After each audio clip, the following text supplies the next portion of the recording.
Hello dear guys, today in this video I am going to discuss some important question on Union Budget 2023.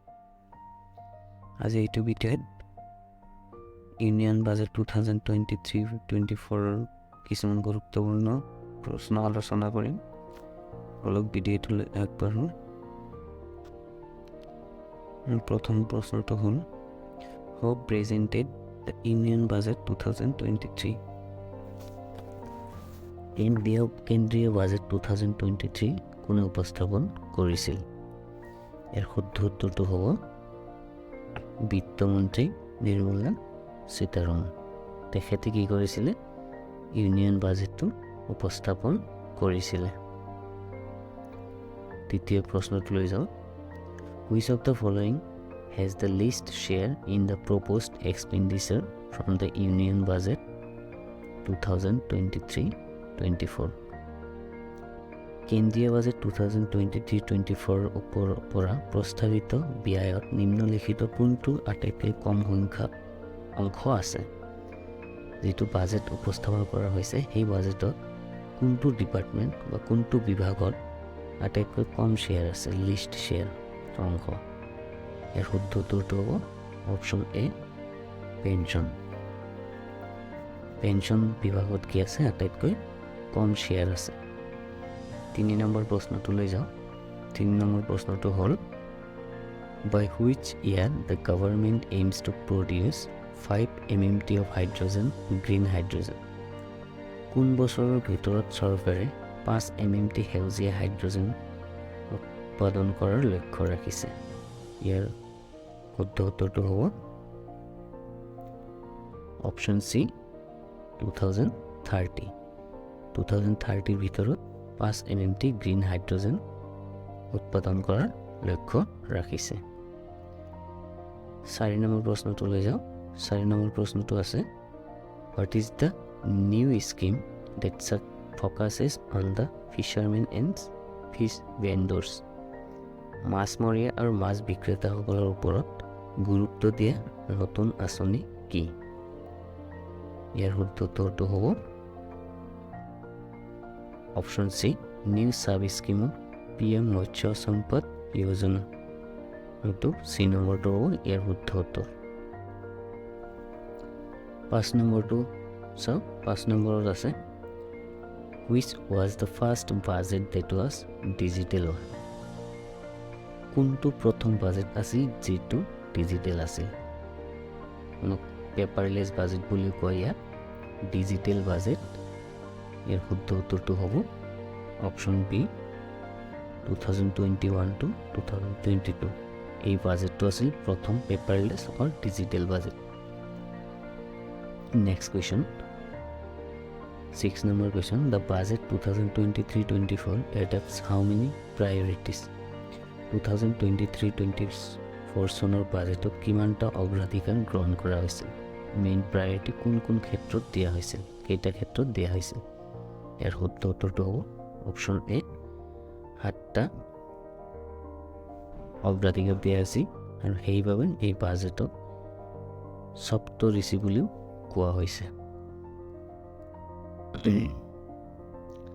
How much allocation has been made for the Pradhan Mantri Awas Yojana in the India Budget 2023? Bharat budget 2023 প্ৰধানমন্ত্ৰী আৱাস যোজনাৰ বাবে কিমান আবণ্টন কৰা হৈছে? কিমান ধনৰ আবণ্টন কৰা হৈছে? যিটো আমাৰ চৰকাৰী ঘৰ দিয়া হয় দুখীয়া পৰিয়ালক। ইয়াৰ শুদ্ধ উত্তৰটো হ'ব অপশ্যন ডি, 79,590 crore। ইমান টকা চৰকাৰী ঘৰৰ বাবে আবণ্টন দিয়া হৈছে। 8 number question, What is the current year's economic growth is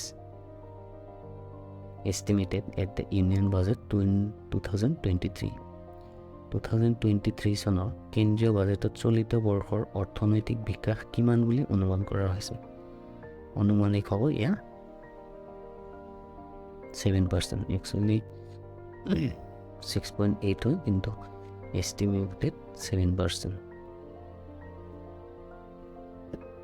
9 number question, the total receipt of the Union Budget 2023-24 is কেন্দ্ৰীয় বাজেট 2023-24 মুঠ প্ৰাপ্তি হৈছে কিমান টকাৰ টোটেল প্ৰাপ্তি কৰা হৈছে ইয়াৰ শুদ্ধ উত্তৰটো হ'ব 27.13 লাখ কৰোৰ 27.13 লাখ কৰোৰ টকা মুঠ প্ৰাপ্তি কৰা হৈছে Let's see the 10 number question. Where is the budget presented by the government? চৰকাৰে বাজেট ক'ত উপস্থাপন কৰে যিটো বাজেট উপস্থাপন কৰা হয় এই উপস্থাপন কৰা ঠাই কোনটো ইয়াৰ শুদ্ধ উত্তৰটো হ'ব option A Lok Sabha Let's move to the next question.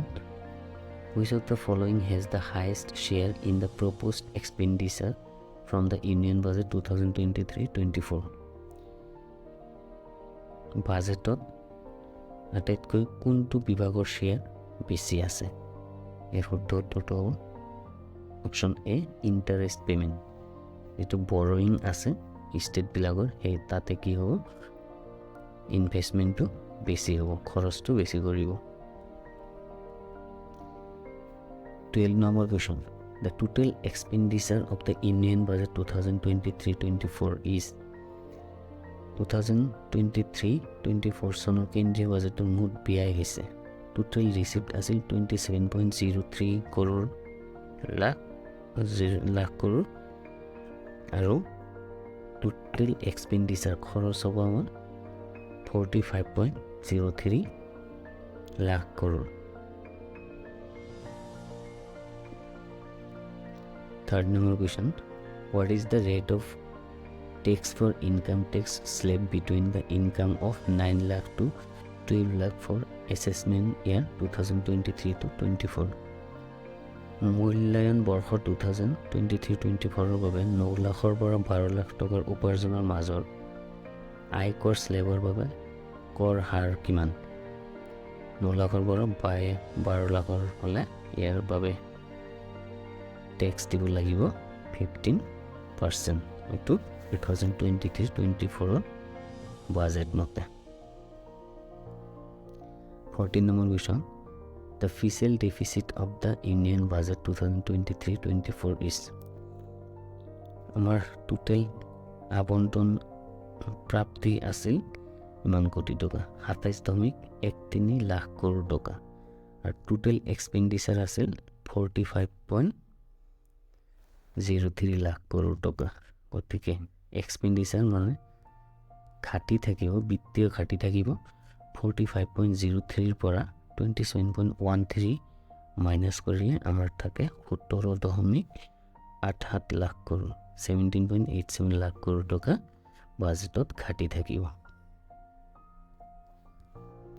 15 number question.